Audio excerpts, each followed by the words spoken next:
Hello, grade 2 teachers. Let's have a look at some ways that you can connect computer science into your Matter unit.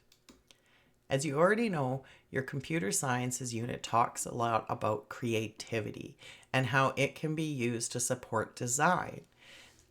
Students apply creativity when designing instructions to achieve a desired outcome is the learning outcome for the computer science for grade 2, and this can be applied not only into your science units, but also just throughout your daily practices by encouraging those different creative thinking. In this video, we're going to look specifically at how you can connect it into some of your Matter topics. Lots of knowledge in this curriculum to help you teach your computer science explicitly and also figure out ways that you can make those connections. Big focus on computational thinking throughout the computer science curriculum. We'll look at ways that computational thinking will be connected to some activities that you can do throughout your Matter unit. We'll also look at how the design thinking process can be referenced.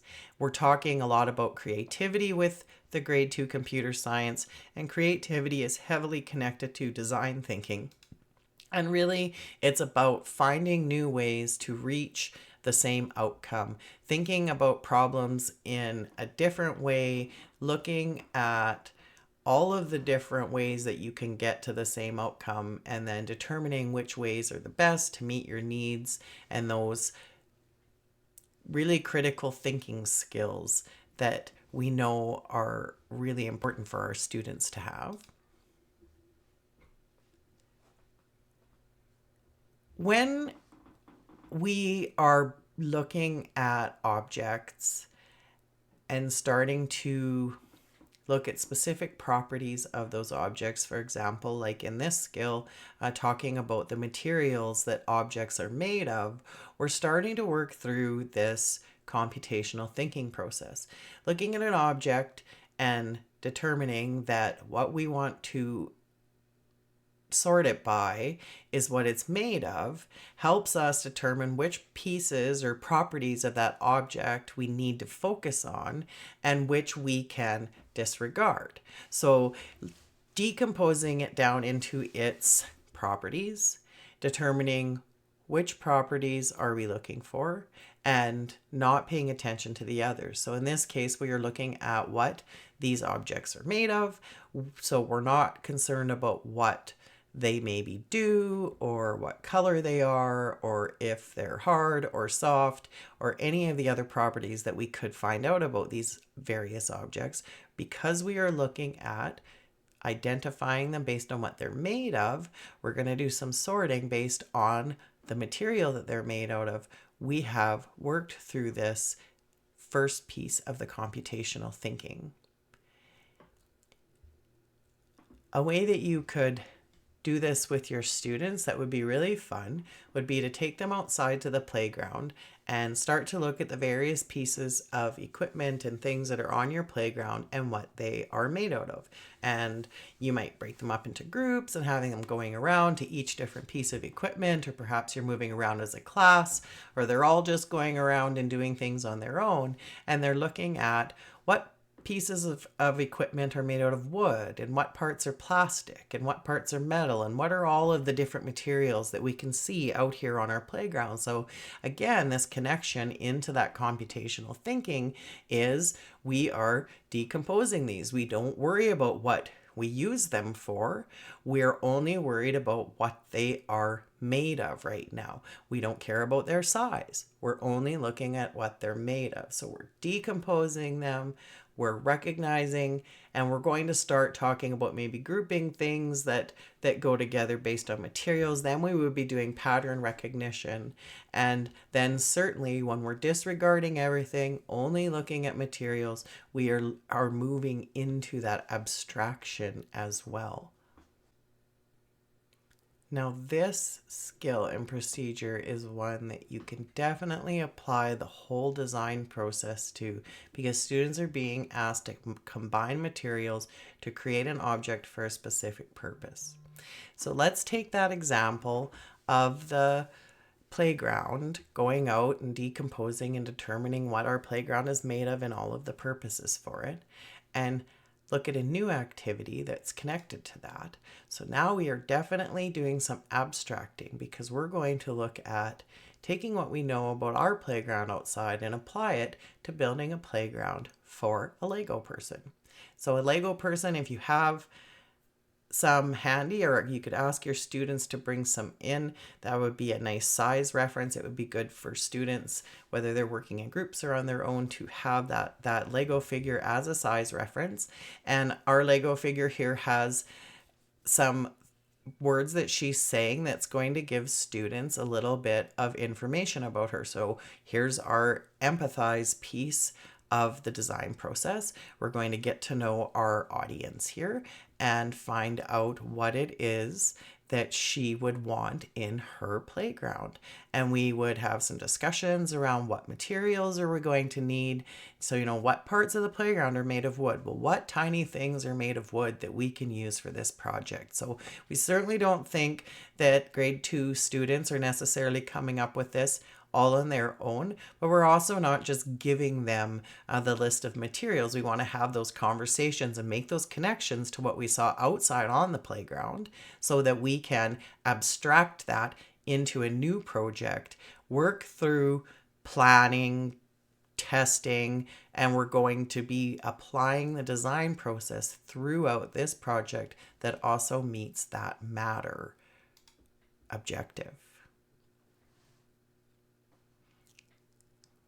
Further to some of the other skills and procedures, when you are doing these testings, again, we're looking at just some specific properties of these materials. So let's say we're building boats, then which of these properties matters? Does it matter if the material's transparent? Probably not. Does absorbency matter? Yes, we want something that we're going to have floating in water to have zero absorbency. So decomposing again, what are the important pieces that we need? Ignore all of the other things and focus on what's important. At the grade 2 level, you're probably not going to say to your students, okay, students, now we're decomposing. But you're making those connections just by having conversations, by discussing, breaking things down, looking for things that are the same, and then applying those into new situations or to new objects.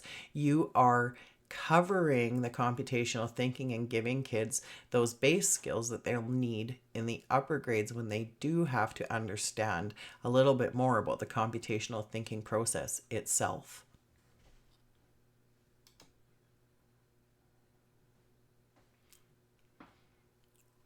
Giving students an activity around measuring various materials that can meet a computer science skill and procedure about creating those 3 to 4 step instructions. So you may tell students you want them to measure some things, and you may not tell them anything more than that.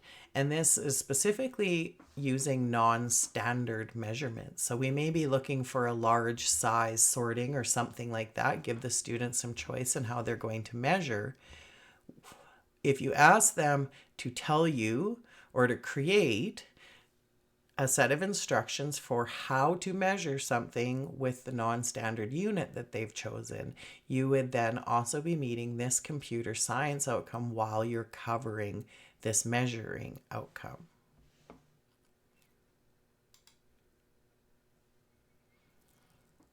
With a sort, I don't have a specific example of this one, but if you were doing a sort of various materials, we're talking about here natural or processed. Again, working through this computational thinking process, we're going to start out by talking about what do we need to pay attention to if we want to find out if something is natural or processed.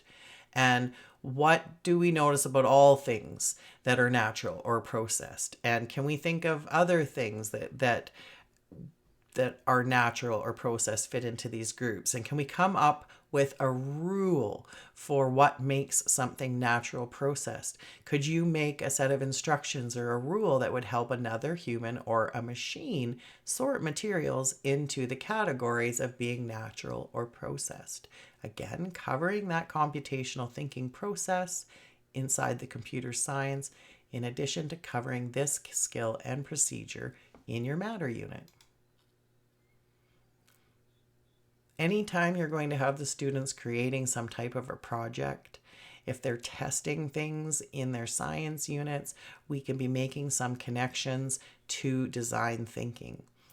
If we're asking students to think of others' perspectives, as is in the third skill and procedure here about local First Nations, Métis, or Inuit and how they use materials, if our students aren't a part of that cultural group, then they are definitely empathizing when they are covering this outcome as well. And if we have any projects related to this, this is a piece where we start with our audience and work through this design process. So we would be touching gently on design as we're doing different types of activities and giving kids different projects to do within our science units as well, including all of these skills and procedures, again, just making those connections to design thinking specifically as we're working through class lessons and projects and how we are testing things, evaluating things when we might be brainstorming about relationships. So we're really just building on the individual skills that are a piece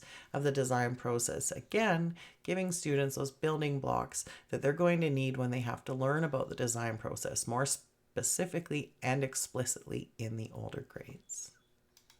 So those were some ways that you can connect your computer science into your Matter unit as well as into other parts of your day and your lessons. I hope you enjoyed the video.